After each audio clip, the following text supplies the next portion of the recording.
Did the Falcons receive lenience for the Shedeur Sanders prank call? Hello everyone, welcome to my channel. I hope everyone is having a wonderful day. Before starting the video, please go ahead and hit the subscribe button and give this video a like up. Hey basketball fans, after the Falcons confessed a week ago today that the prank call made during the draft to quarterback Shedeur Sanders traces back to defensive coordinator Jeff Ulbrich.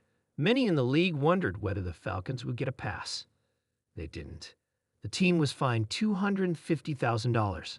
Ulbrich personally was fined $100,000.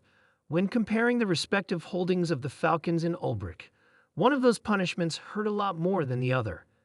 The question is whether the league went easy on the Falcons. More specifically, whether it went easier than it would have gone on other teams. The key here is Rich McKay. Currently the team's CEO, he's also the longtime chairman of the NFL's competition committee. Some suspect he adroitly steers the agenda in the direction of the things the commissioner wants, which, if so, makes him very valuable to the league office. It also can come in handy when it's time for the Falcons to take their medicine. It started 10 years ago, when the Falcons were caught red-handed for piping fake crowd noise into the Georgia Dome.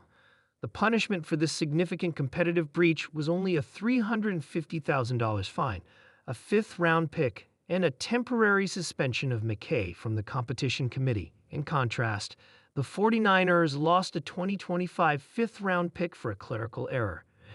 2023, the Falcons received a total fine of $100,000, $75,000 for the team, $25,000 for former head coach Arthur Smith, for failing to disclose that running back Bijan Robinson had an illness that relegated him to a cameo appearance in a Week 7 game against the Buccaneers.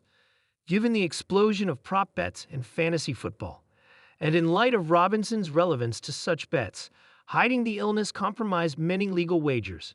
In 2024, a $300,000 penalty resulted $250,000 for the Falcons, $50,000 for GM Terry Fontenot, from tampering with three different players: Kirk Cousins, Darnell Mooney, and Charlie Warner.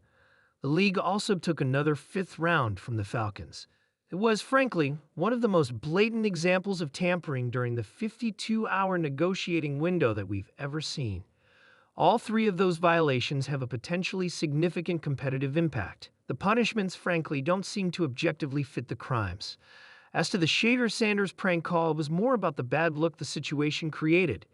Even though the NFL, for some reason, sent Sanders' contact information directly to roughly 2,000 people. The NFL, in fining the Falcons and Ulbrich, harped on the disclosure of confidential information, which serves only to prove the point made earlier this week. The ability of Ulbrich's son to obtain confidential information regarding Sanders invites speculation as to other confidential information Ulbrich's son and other family members of other team employees may be getting and using. Particularly when it comes to gambling, it's impossible to know whether a team other than the Falcons would have gotten a harsher punishment for the Shedeur Sanders prank call, because there's no precedent for it.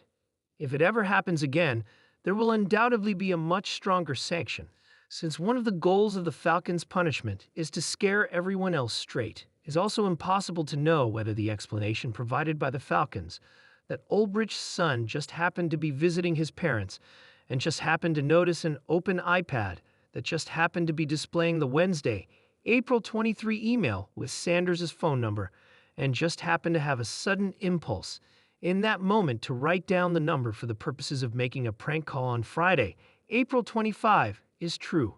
It seems convenient. Frankly, it seems fishy. It seems like there's more to the story about whether and to what extent Ulbrich's 21-year-old son had direct access to emails and other confidential information on official iPads and Slash or email accounts. Still, as to the all-important question of what Jeff Ulbrich knew, and when he knew it, the Falcons' official explanation is that Ulbrich was State Scholes.